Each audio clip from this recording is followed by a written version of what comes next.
of the trends that I've been railing against most recently has been cynicism. There's this pervasive belief that everything is terrible and it can't get better. Yeah. And the people who believe that it can improve are dumb and delusional and the problem. And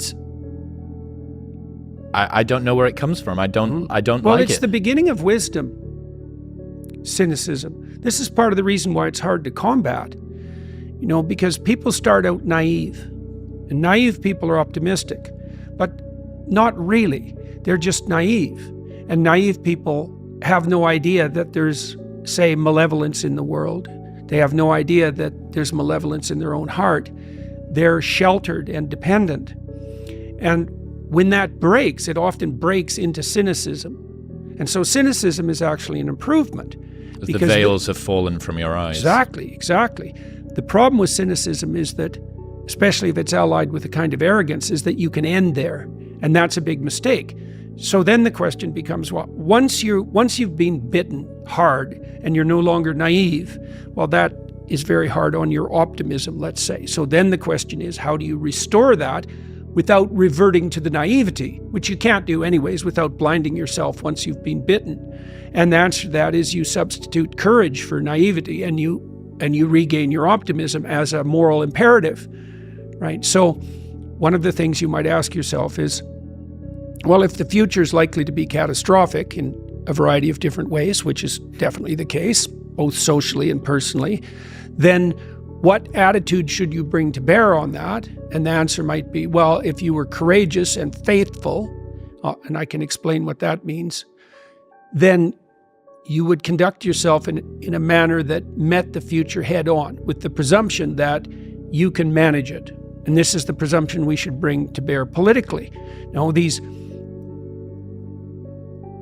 people who are using fear to garner power point to the various apocalypses that might befall us.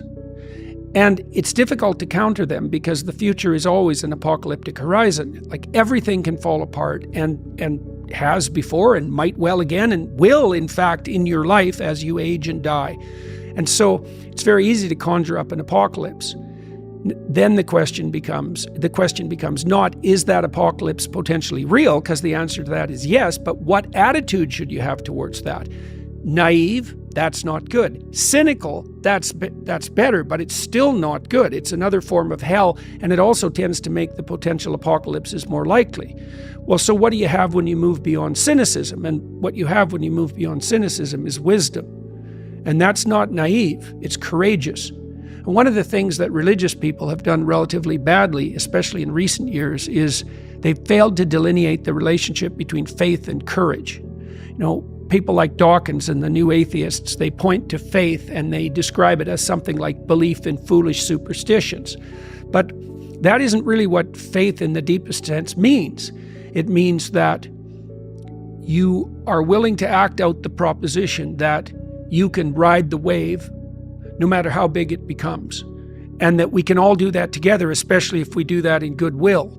And I think that's a much more appropriate way to confront the future, and it's also the proper medication for cynicism.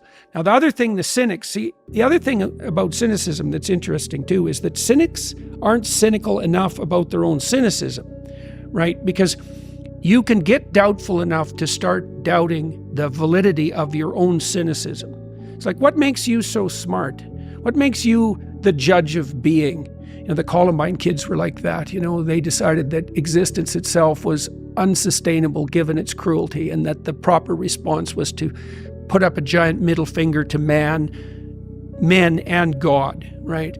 Well, here's a way of being cynical about cynicism.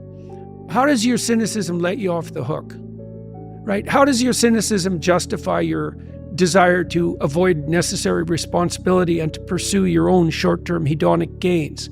It's like, why aren't you cynical about your own doubt? And that's another place where wisdom begins. It's like, that's two, right? Cynicism beats naivety, but it's not the ultimate destination. And you should be cynical enough to question the moral validity of your own of your own resentment and your own, what would you say, your own turning away from the world. The way that I see it, given that we don't know the future, given that much of our motivations are invisible to us, we're not a crystal pond that we can see into, you have to have some form of delusion about what's going to happen in the future. You're trying your best to see the way that it's going to be, but given that the glass could be half empty or half full, why not have a delusion that's going to be useful to you, one of hope, even in the face and the understanding that things might be difficult and that there's going to be obstacles? There was a line of social psychology that pursued that argument for quite a while, that made the argument that people had to have positive illusions about the future, and that was the fundamental way that people staved off despair and bolstered their self-esteem. But I don't think we need to separate out the distinction between fantasy and delusion. You do have a fantasy about the future.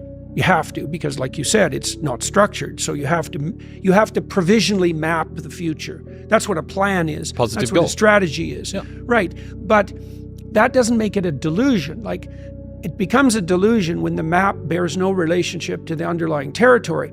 So if you have a strategy for the future, maybe let's say that your strategy for the future, just for the sake of argument, is that you have 5 million YouTube subscribers in 3 years. Well, you have no evidence of the strict sort that that's how it's going to be, because anything could happen between now and 3 years from now, let's say. But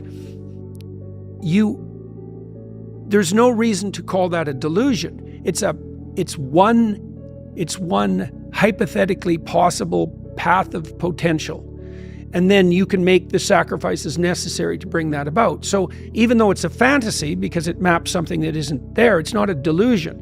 It's a delusion when you're ignoring elements of your own experience that would inform your fantasy more effectively. You're ignoring them so that you can live in a positive representation of the future without having to pay the appropriate price for it.